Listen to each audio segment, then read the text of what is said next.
shit. Go eat at McDonald's. Get fat. How you a billionaire and you eating McDonald's, Warren? Come on, bruh. He wipes his cooler with $100 bill. Billionaires don't have time for phone calls. Ellen DeGeneres picked up the phone for this guy. Hello. Hey, Helen, how's it going? I got to steal his phone. And he hit up Warren Buffett like, yo, Grandpa Warren, what's up, man? What's the next stock? What should I invest in? Keep your money long. Invest long term. Put all your money in Berkshire Hathaway and wait until you're 65. We're trying to get rich quick here, man. We're not trying to do that Warren Buffett, wait until you're 65 investing in stocks, but we're trying to do some quick stuff here, some drop shipping stuff. You know what I mean? Alright guys, in today's video, we're going to be reacting to Ryan Serhant. Ryan Serhant's I Met 94 Billionaires. Here's 6 things I learned, okay? He met 94 billionaires, and let's see what he learned from this, if he learned something valuable. I'm taking notes, Ryan. So you better have something good for me.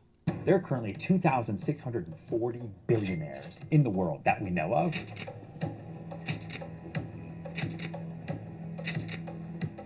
And on this... Damn, bro. Can my face be on there? I ain't even got 10 grand, bro. I'm nowhere near that shit. Phone are 94 of them. I have... This guy's got all the... I got to steal his phone. And he hit up Warren Buffett like, yo, Grandpa Warren, what's up, man? What's the next stock? What should I invest in? Keep your money long. Invest long term. Put all your money in Berkshire Hathaway and wait until you're 65. And you're gonna be a millionaire, son. Promise me. Ask Charlie Munger, you. 94 billionaires in my contacts. We're trying to get rich quick here, man. We're not trying to do that Warren Buffett, wait until you're 65 investing in stocks, but we're trying to do some quick stuff here, some drop shipping stuff. You know what I mean? Some YouTube money out here, some TikTok, Instagram, Facebook type money out here, man. We ain't trying to wait till we're 65. So, like, dude, somebody told me, he was like, free time when you're 60 is not the same as free time in your 20s or in your 30s, bro. I'm in my 30s, man. I'm in my mid 30s, man. You know what I mean? But I look like I'm 25, you know what I mean? So free time now is more valuable than free time when I'm 65, man. I can't even walk when I'm 65. Oh yeah, I'm traveling the world because I've made all this money now. But you 65, bro. You can't even walk. You need a cane. So we gotta make money now, quick. Because free time at 60 is not the same as free time when you're young. So get this money and get it now, boy. That's what I gotta say. A lot of them are clients. And I bring this up because in some way, shape, or form, they're all my mentors. And they're old too, bro. Learned a lot from working with these people. Or ways that they interact with people, ways that they communicate, ways they think about life. Blurring their face like, oh, make it dramatic. Man, just show his face. You don't care anyways. Maybe he does. A lot of billionaires, they do care. When you get big money, you care, man. You don't want to be, you don't want your cousins or your ex girl that you did dirty back in the days like, oh, you're a millionaire now? I'm suing you now. You grabbed my, you in the elevator when you did that and did this. Now I want at least half of your money now. Business, even working out. People come out the woodworks when you make that money. So you got, I understand why he's hiding, man. You know what I mean? Because you never know, man. You never know who you did dirty back in the days. But oh, you rich now, bro? Let me get some of that money. I'm suing you. People love suing, man. Only broke people sue, bro. And because I've done real estate deals with many of these billionaires, I've learned certain habits and mindsets that they have that allow them to operate on a completely different level from most people. Operate like it's a computer system, right? Operate. Okay, yeah. Let's see how they operate, bro. Here are the 6 things that I learned from working with 94 different billionaires. Add 6 more, Brian. You're going to be at 100 billionaires. First, they text more than they call. Billionaires know the value of a dollar and they know the value of their time more than anyone I've ever worked. Who calls people nowadays? Just text somebody, man. They're going to hit you up when they get free time. That's how I do it. I never answer my calls. You know what I mean? I text you back. Don't hit me up, bro. with. And you might be thinking, what? That's weird. Texting? Don't they have calls and lawyers and this, that, whole teams? I mean, yes, they have all of that. But when I'm interacting with them, That's kind of weird too, because I was watching this YouTube video where this guy was calling billionaires asking for money, and some of them were answering the phone. So that might be wrong, Ryan. directly, billionaires don't have time for phone calls. Ellen DeGeneres picked up the phone for this guy. Hello? Hey Helen, how's it going? Who's that? So it's kind of strange, but I'm just Venmo requesting billionaires trying to make some money, and Okay, you are very persistent. I was thinking, shoot, I should know this person. But you know what? Thank you very much, and we'll talk later. okay, sounds good. All right, I guess we'll see if she sends it. They pick up their phones. I don't even know why they do that. Like, why would you pick up a number you don't even know? I heard if Bill Gates drops $100, it's worthless to him, because the time he bends down to pick up that $100 is like, dude, he makes thousands a second. So him bending down to pick up that 100, it's like, dude, he's losing money. Why pick it up? Just leave it, man. He wipes his cooler with $100 bill. The big takeaway, if you are trying to find billionaires to work with, try texting them, because they do not waste time, not even yours. And they are on their phones more than most people. I don't think so, bro. These guys who got money like that, they're not on their phones more than... Ryan, do you know how much the average Joe spends on TikTok just scrolling endlessly?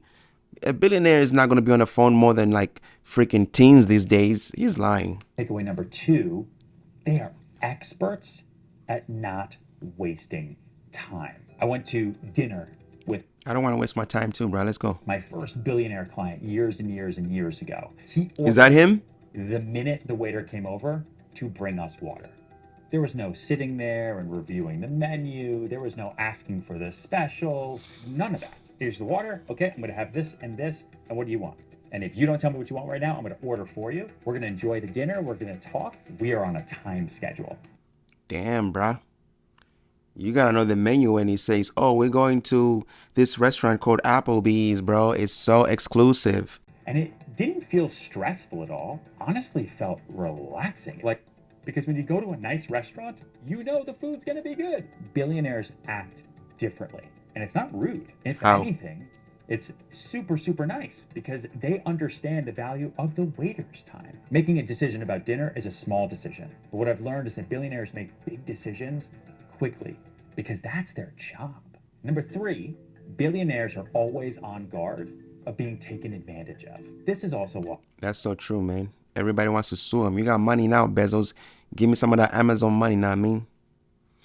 From that mistake. And new people entering into their sphere of influence, into their circle of trust, puts them on guard. Because any new person that is coming into a billionaire's Wants to life sue you. typically has a reason for being there. One of my tricks in working with billionaire clients early on in my career was working for free. I offered up commissions. And obviously the billionaire can afford it, but it was the gesture. I'm not going to treat you differently from anybody else. What else can I do? The other thing that the banker or the attorney in like a million them down the wrong path once, that's it. They now lose all confidence and trust in you, and there are other people who do what you do. Better than you do. Loyalty, when the relationship works on both sides. If it doesn't, they move on. Yep. Another thing I've learned from billionaires What is it, that Ryan? they understand the difference between possessions and growth. And they're not afraid to spend. Now that might sound obvious to you, but it's interesting to watch someone who has a net worth of over $1 billion be incredibly cheap over here and then overspend over here. They don't buy Gucci belts, bro. I don't know. I'm not a billionaire, so let's see what he says. They might kill a deal over $5 over here because they understand that this is not going to do a whole lot for their success, for their long-term growth. But they'll overspend over here. But most, like Ty Lopez said, like a lot of billionaires, people with money, they overspend on experience, you know, because you're not going to get that experience again, you know. You can always buy a car, blah, blah, but most of these guys who got money, they overspend on experience, bro. By millions, tens of millions, hundreds of millions of dollars, because it's an investment in greater growth. Now, a lot of billionaires have very cool material goods, huge houses, planes, automobiles, shows. Most of the time, most billionaires are pretty frugal when it comes to material possessions. The great example is obviously Warren Buffett. Same house, same car, same breakfast. I watched this video where he went to, he got I think was a Coca-Cola, and then also went to McDonald's. And he's like, that's what I do every day. And everybody's like, oh yeah, I'm going to be like Warren Buffett. I'm going to go to McDonald's. I'm going to drink Coca-Cola. I'm going to go order McDonald's. This guy owns Coca-Cola. He owns a lot of McDonald's. So he's promoting his businesses, his companies, without you even knowing it. He owns this shit. This is him promoting his shit. Go eat at McDonald's. Get fat. How you a billionaire and you eating McDonald's, Warren? Come on, bruh. And you drink Coca-Cola. Like, where's the sparkling water, bruh? Where's the Peregrino, bruh? Where's the LaCroix, man? Like, come on, bruh. Like, why are you eating this stuff? Like, he was doing this for this video. He doesn't eat at McDonald's, man. Don't be fooled by these guys. Breakfast from McDonald's with change from his cup holder. And then you have others, Saudi royals, you have the Jeff Bezoses of the world, but then you have others. You have Elon Musk, who has no possessions, no houses. Billionaires will certainly spend money, but they'll spend money if it gets them a return. Exactly. Warren Buffett was spending money on McDonald's because that video was going to get him a return. That's his business. He owns stocks in these businesses he was going to spend money at. Yacht is a great example. A yacht is incredibly expensive, but they have them because it's an investment in future business. They can have other billionaires on that yacht, and that's where deals get done. Their houses as well, on the ocean in Malibu. The Gulf Coast, I heard. Palm Beach, castles in France. They're investments in doing future business because they can say to other people, come to my castle. Let's talk about the deal. And I know that sounds kind of crazy, but if you had $1 billion, you would also probably have a castle or a beach house. My biggest takeaway is that they only focus on what they are absolutely best at. On what makes the money. That's what you gotta do. What they are today. Business leaders and entrepreneur people. It's kind of a mindset. Billionaires are just like us. They're regular people with regular problems, albeit higher quality problems. One of my earliest experiences with a billionaire client was going to a private airport to board their private plane. And he was talking to me about how his plane wasn't available because of a mechanical issue. And he was frustrated because he had to get another plane. Now that sounds like a crazy problem, a 1%er, a 0.0000. If you're a billionaire, this just costs like, let's say 30 million, whatever, 50 million. Like, that's nothing to you, bro. You got all that money. Like, multi-billionaires, they got all that money. Like, buying a jet to these guys is like buying a Kia to you guys. And most of you can't even afford a Kia.